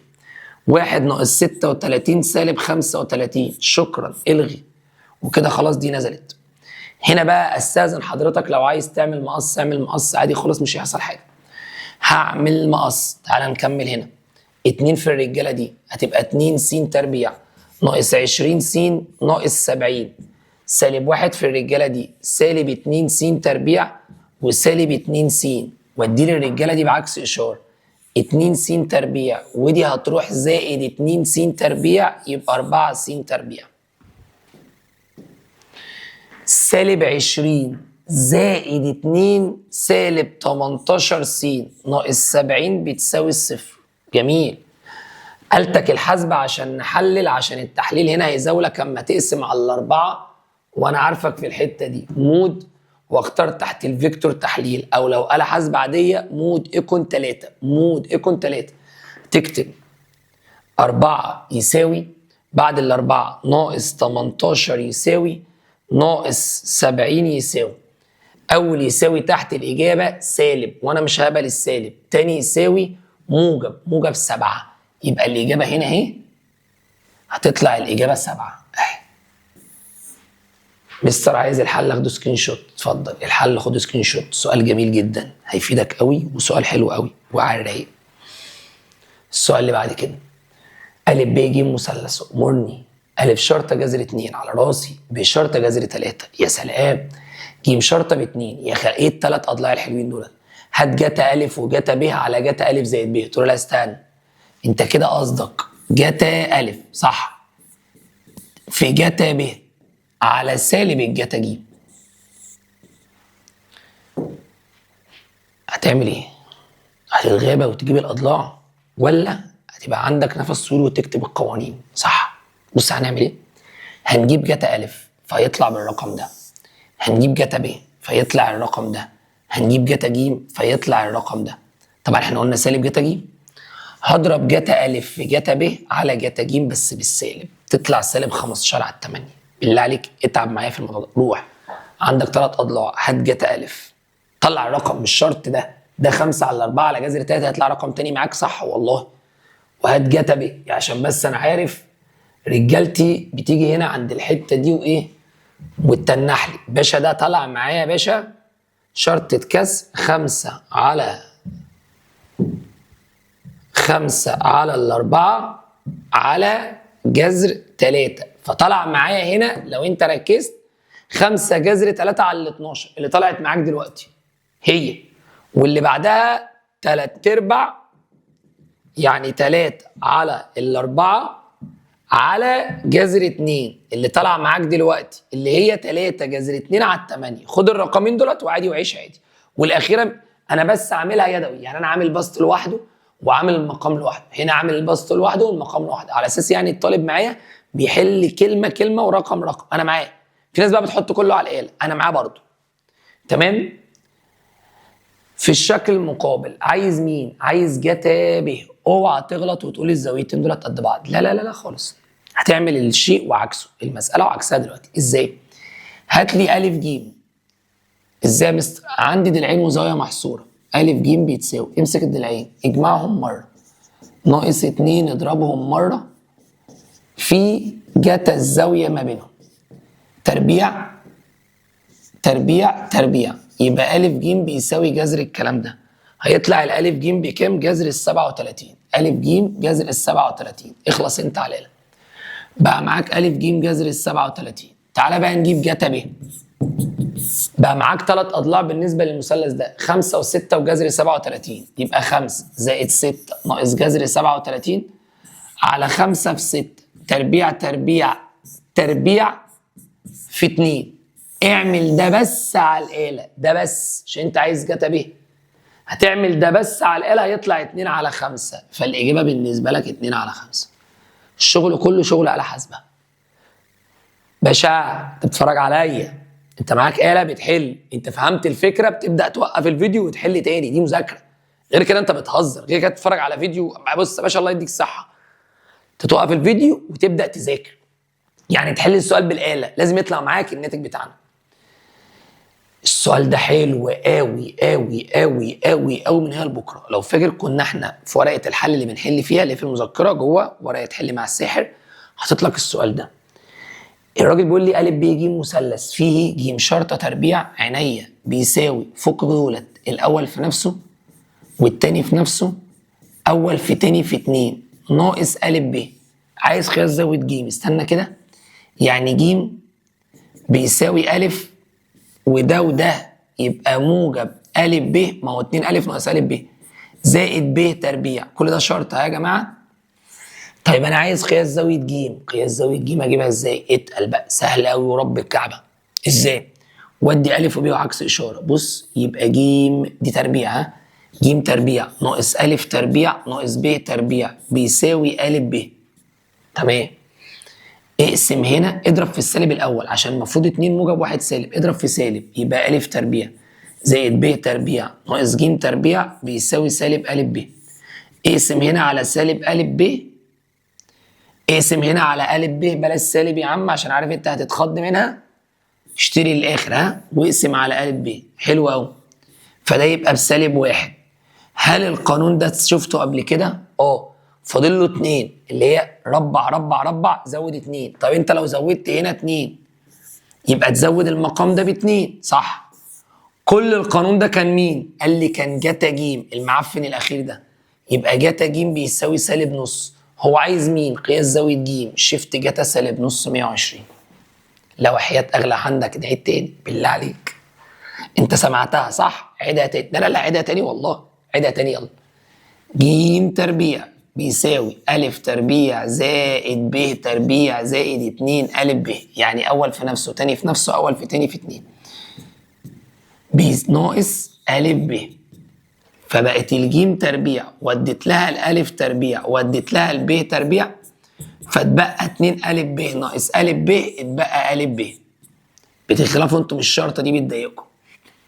القانون عندنا ما بيبقاش 2 سالب، بيبقى 1 اللي سالب، فضربت في سالب فبقت ا تربيع زائد ب تربيع ناقص ج تربيع بيساوي سالب ا ب. قسمت هنا وهنا على ا ب، فده راح مع ده اتبقى سالب 1. فالقانون ده ناقصه مين؟ ناقصه يتضرب تحت في 2، يبقى اضرب هنا في 2. ده كله بيترجم جتا ج، يبقى جتا ج بسالب نص. شفت جتا سالب نص تطلع 120. قولا واحدا. س ص ع مثلث ج س ج ص ج ع 7 8 12. عايز قياس اكبر زاويه، اتفضل حلها انت. هتجيب طبعا قياس زاويه، احنا فرضناها اهو بالكاف زي ما انت عايز، وقلنا جتا ع. شفت الكاف طلعت بره كده كده هتروح، يبقى جتا ع بنفس الكلام. السؤال ده والله يتكرر كذا مره بس احنا غيرناه س ص ع. ا ب ج د متوازي اضلاع محيطه 20. محيطه حلو السؤال ده. ا ب ج د متوازي اضلاع، جميل. ا ب ج د متوازي اضلاع محيطه 20 سم، مجموع اطوال اضلاع 20. النسبه بين طول ضلعين متجاورين 2 و3. هسمي ده 2 كاف وده 3 كاف، يبقى ده 2 كاف وده 3 كاف. عيوني هجيب لك الكاف دلوقتي. وب د ب 8. استني يا ب د، استني يا ب د، ب د اللي هو الضلع ده، استني يا ب د. المحيط يبقى انا هجمع 2 كاف زائد 3 كاف زائد 2 كاف زائد 3 كاف، كل دولت يطلعوا ب 20. 2 و3 5 و2 و3 5 يبقى 10 كاب بتساوي 20. بالقسمة على 10 يبقى الكاب بتساوي 20 على 10 فيها الاتنين. الكاف الواحدة ب2 ها. وده يخليني استنتج ان الاضلاع بتاعتي ما اسمهاش 2 كاف، اسمها 4 و3 في 2 2 في 2 ب4 و3 في 2 ب6، يبقى ده 4 وده 6. ودي ا ب ج د. والراجل مديني ب د ب8. خلص السؤال. ازاي؟ هات ا ج. فاكر باك ازاي جبنا ا ج؟ مستر جبنا ا ج، اما احنا جبنا دي زي ما انت قلت 8 قسمناها 4 4، اديني جبت لك الضلع ب6، الضلع قصدي ب2، يبقى دي 2 ا ب ب4 وب ج ب6. تمام. جبنا قياس الزاويه وجبنا ا ج عن طريق الزاويه المقابله ليها. فكرك عشان عارف ان انت ناسي. اشتغلنا بطريقه المتوازي اللي قلناه ورا خالص، اللي هو ده طريقه المتوازي ده. فاكر المتوازي ده؟ هي الطريقه. جبنا جتا ا فغيرنا اشارتها يبقى سالب جتا الب وجبنا منها الضلع التاني. السؤال اللي بعد كده ا ب ج د شكل رباعي دائري. السؤال ده اكتب عليه ملحوظه صغيره. كل زاويتين متقابلتين متكاملتين يعني ايه 180 في الرباعي الدائري خاصيه. كل زاويتين في وش بعض مجموعهم 180. يعني جتا اليمين بيساوي سالب جتا الشمال. طب هو قال لي انا عندي رباعي دائري فرسمته على جنب كده، فقال لي اسمه ا ب ج د. تمام. اداني اضلاع ا ب 9 و د 9، ب ج 5 وج د 8، وعايز طول ا ج. اوكي تعالى على جنب بعد اذنك. هات لي جتا ب وهات لي جتا د. طيب بكل هدوء كده افرض الضلع ده بس. تمام. فانا معايا 9 و5 يبقى 9 زائد 5 ناقص س على 9 في 5 تربيع تربيع تربيع 2. تمام. الجنب الثاني هات لي جتا د يبقى 9 و8 يبقى 9 زائد 8 ناقص س على 9 في 8 تربيع تربيع تربيع 2. لغايه هنا احنا ماشيين تمام. خدنا القانونين. خاصيه بتقول ان جتا الزاويه اليمين بيساوي سالب جتا الزاويه الشمال. حلو اهو. هات اليمين وخلي الشمال اضرب فيها سالب فوق طبعا. 9 تربيعها 81، 5 تربيعها 25، س تربيع سيبها، وتحت 2 في 9 في 5 سيبهم. اقسم بالله انت تمام. 9 تربيعها 81، 8 تربيعها 64 ناقص س تربيع، وتحت 2 في 9 في 8. انا مسموح لي مدام ده في المقام وده في المقام اختصر. يعني اقسم الاثنين على الاثنين راحت، والتسعه مع التسعه راحت طول ما هم ضرب. طب فوق لا مش مسموح لي، يبقى اذا متفضل هنا 5 وهنا 8. ركز الارقام هتكبر معانا وهنحتاج الاله. 81 زائد 25 ادي الاله الحاسبه واجمعهم لي الله يبارك لك. 81 زائد 25 انت كام؟ 106. قالت لي انا 106 ناقص س تربيع.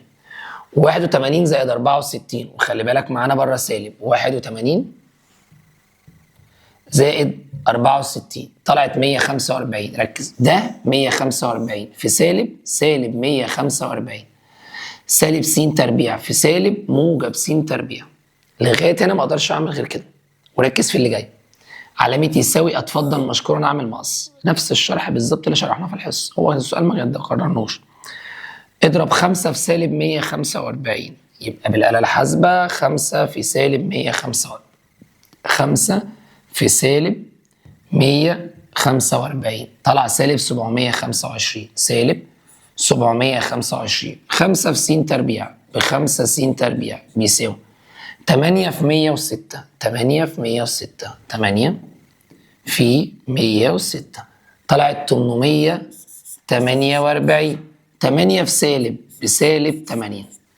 جمع السينات يبقى 5 س تربيع زائد 8 س تربيع، ودي نجيب عكس اشاره. 848 زائد 725. 5 و8 13 س تربيع بتساوي مجموع دولت اللي هم 848 و725. اقسم على ال 13. يعني الاله هتجيبها لي من ابو ناحيه يعني. فالاله هتجيبها لي كده. هقول لها شرطه كسر يا اله 848 زائد 725 على 13. ففي رقم طلع 121 س تربيع ب 121. بعد اذنك جيب الجذر. يا سلام. س بتساوي جذر ال 121 اهو. جذر 121 طلعت كام؟ 11 سم. تقدر ترجع للشرح. س دي اللي هي ا ج. ا ج بيساوي 11. تقدر ترجع للشرح تاني على المساله دي في مذكره الشرح بتاعتك. معكش مذكره الشرح، مذكره المراجعه بتاعتك. معكش مذكره المراجعه، السؤال اهو يا باشا. عيش مع نفسك ودلع نفسك، الدنيا معاك تمام. جبنا لك كل حاجه، بس هنا كتبنا لك بدل ا ج س اريح لك. السؤال اللي جاي بيقول لي اذا كان مساحه مثلث ا ب ج هي م ونق طول نص القطر. يعني م دي مساحه مثلث ونق نص القطر. انا شفت المساله دي قبل كده. فين شفتها؟ م اللي هي كانت دلتا قايلينها من زمان. يبقى 4 نق سيبه والميم دي المساحه اللي هقول نص حاصل ضرب ايد العين المره دي ب ج وجا الف على الف ب ج. بص نص في 4 نق ب2 نق. تمام، ارميها على جنب.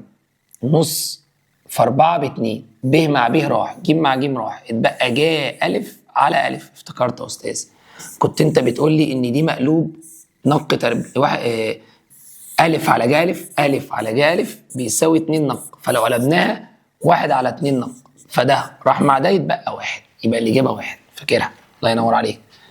طيب السؤال اللي بعده جميل السؤال ده.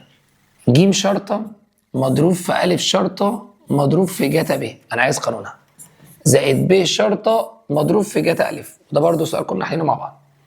جتا ب ده اللي قانونه ايه؟ الف زائد ج ناقص ب على الف ج تربيع تربيع تربيع 2. طب جتا الف اللي هو ب زائد ج ناقص الف على ب ج تربيع تربيع تربيع 2. سيب الجيم بره اللعبه، ما حدش يدخلها معانا. تمام، الالف ده هيروح مع الالف ده، يتبقى الف تربيع زائد ج تربيع ناقص ب تربيع على 2 ج زائد، شيل البي دي مع البي دي، يتبقى تحت 2 ج على ب تربيع زائد ج تربيع ناقص الف تربيع. برضه سيب الجيم على جنب. مش ده جمع؟ المقام متوحده، سيب مقام وابدا اجمع. الف تربيع موجب مع الف تربيع سالب صفر، ب موجب مع ب سالب صفر، ج تربيع مع ج تربيع 2 ج تربيع. جميل، الجيم دي هتروح مع الجيم دي صح، والاتنين على الاتنين راحت، يتبقى ج تربيع اللي فوق، يبقى الاجابه ج شرطه تربيع. سؤال حلو ورايق وحل اهو وهيفيدك. تقريبا قربنا نخلص. السؤال قبل الاخير اهو. في الشكل المقابل مثلث اسمه ا ب ج. تمام، ا ب ج ده محيطه 42. طيب م تمس الدايره، لا استنى، ده فيه حلوه، حته حلوه هنا. ده بكام؟ 6، يبقى ده ب6 ممسان للدايره. ده ب7 يبقى ده ب7. يا سلام يا سلام، كان مديني محيط كام؟ 42. طب تعالى كده امسك الاله بتاعتك وتعالى على جنب. انت قلت محيط 42 صح؟ صح. شيل منه ال6 و6 و7 و7، يعني شيل منه 12 وشيل منه 14، اتبقى كام؟ 16. قسمها يبقى 8 و8. الله الله الله، ده انا اقدر اجيب الاضلاع عادي بقى. 8 و7 15 حاصل، 7 و6 13. جميل، 8 و6 14، يبقى معايا 3 اضلاع. عايز ايه؟ قياس زاويه الف. يلا بينا نجيب جتا الف. جتا الف شيل ال 14 في الاخر، يبقى 15 زائد 13 ناقص 14 على 15 في 13 تربيع تربيع تربيع في 2 على حاسبه.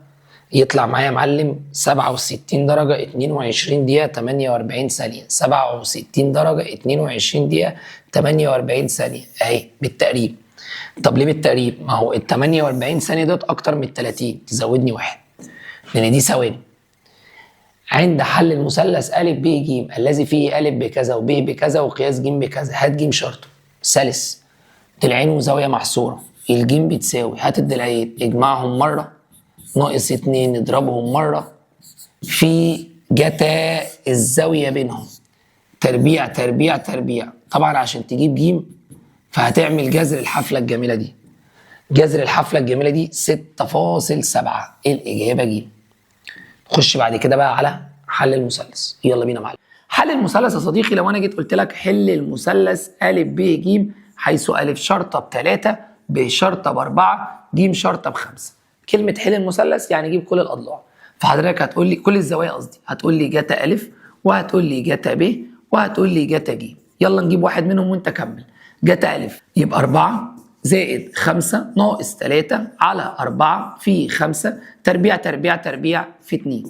شفت جتا واجيب، واللي بعده جتا ب، شفت جتا واجيب، واللي بعده جتا ج، شفت جتا واجيب.